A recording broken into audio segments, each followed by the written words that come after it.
السلام عليكم أحلى مشاهدين وأحلى متابعين في الدنيا، يا رب تكونوا بألف خير وسعادة. قال لك سيد عبد الحفيظ غير ذي صفة.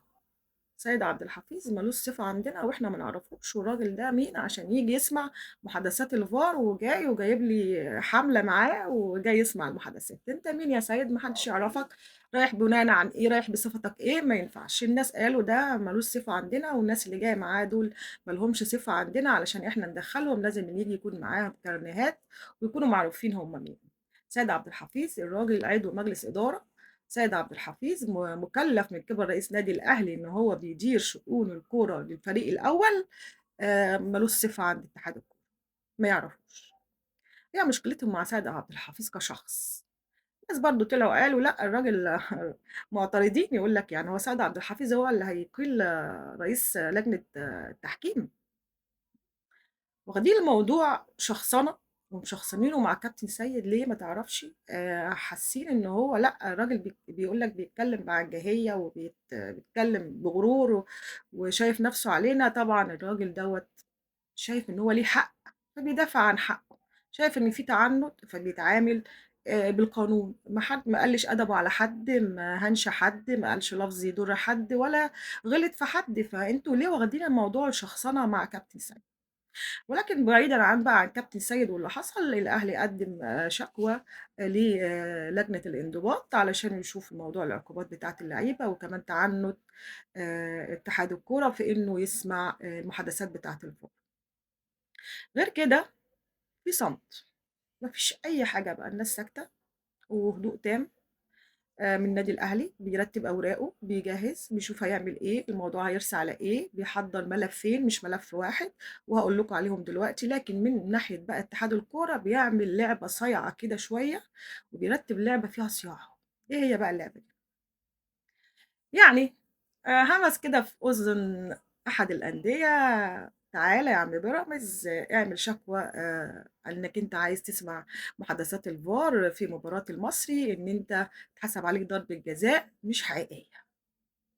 تعالَ بقى يا عم سموحة أنت كمان قدِّم شكوى إن أنت معترض على إن كان ليك ضربة جزاء في ماتش الأهلي وما اتحسبتش.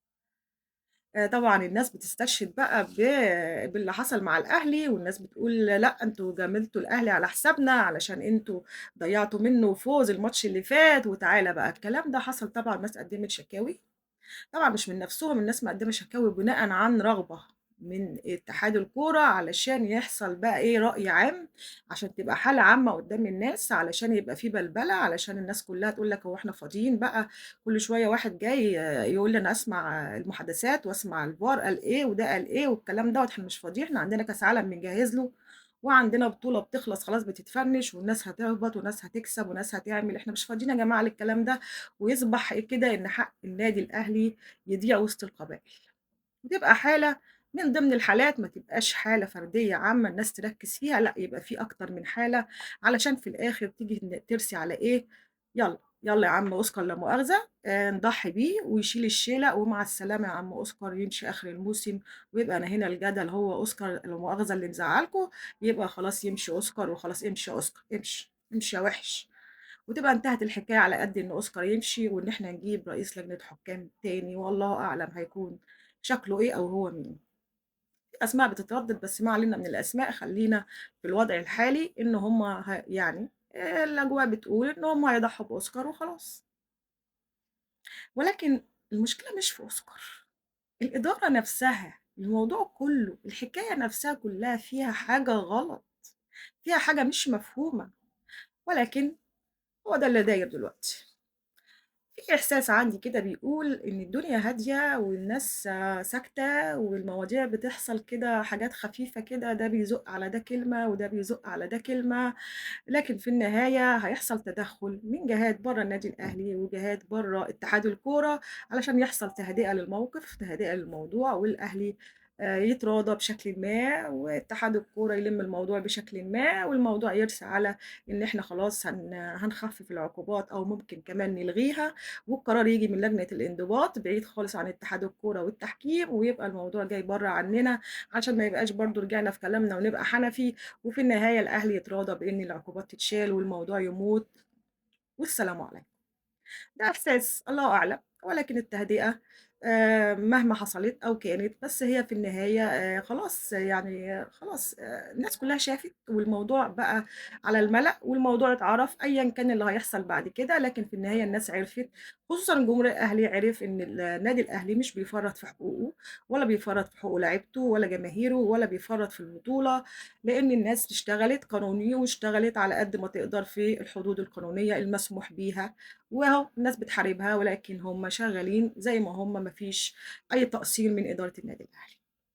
الأهلي زي ما قُلت لكم الأول الفيديو إن عنده ملفين، الملف الأول طبعًا هو بخصوص المباراة بتاعة سيراميكا، والملف التاني بخصوص طبعًا التصريحات اللي طلعت من أوسكار لا مؤاخذة مع إبراهيم عبد الجواد، إن هو ما كانش يعرف حاجة عن إن الأهلي كان بيطالب في مباراة القمة بحكام أجانب والموضوع ما عدّاش عليه أصلًا.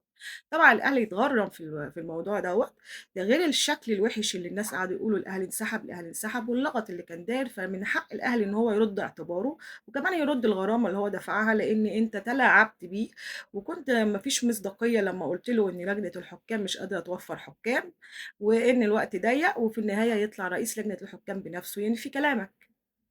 فطبعًا الموضوع ده برضه مش هيعدّي على الأهلي، وهيكون برضه في مستند قوي جدًا من رئيس لجنة الحكام نفسه، إنه هو قال بنفسه الكلام ده، ومن حقنا رَد اعتبارنا، ومن حقنا إن إحنا نرجّع كمان الغرامة اللي إحنا دفعناها. حتى سيبك بقى من ال3 نُقط الموضوع انتهى، ولكن رَد اعتبار للنادي الأهلي، إن الناس كلّها قعدت تقول انسحب واتحط كده إن هو تم انسحابه من المباراة، وده طبعًا غير حقيقي، وفي النهاية برضه الغرامة اللي اتدفعت كمان ترجع، ويبقى الناس كلّها عرفت إن إحنا ما انسحبناش من المباراة، إحنا كان لنا طلبات وما اتحققتش، وكمان الناس كدبت علينا وقالت لنا إن إحنا مش قادرين نحققها، لكن هُم في الأول وفي الآخر ما فكّروش أصلًا إن هُم يعملوها ولا بلّغوا لجنة الحكام بيها. فإن شاء الله خير، ولكن أنا إحساسي زي ما قُلت لكم إن هيحصل تهدئة من طرف برّه الاتنين، وهيكون الموضوع خلاص هدي، ولكن في النهاية كل واحد عرف وكل الأهلاوية عرفوا اللي بيحصل مع النادي الأهلي، واللي كمان ممكن يحصل بعد كده. أمّا بخصوص بقى أخبار النادي الأهلي، فخلاص الناس هتبدأ تدريبات استعدادًا لمباراة بيراميدز يوم الخميس الجاي هيبدأوا تدريباتهم، الراجل بيفكّر إن هو يعاقب بعض اللعيبة إن هم ما يضيفهمش في المباراة، يعني يكونوا احتياطيين أو يكونوا حتى برّه القايمة، لعيبة هو شافهم مقصّرين ولعيبة كبار في النادي في الفريق شافهم إن هم كانوا مقصّرين، يعني عقابًا ليهم مش هيكونوا موجودين في المباراة أو مش هيكونوا أساسيين في المباراة.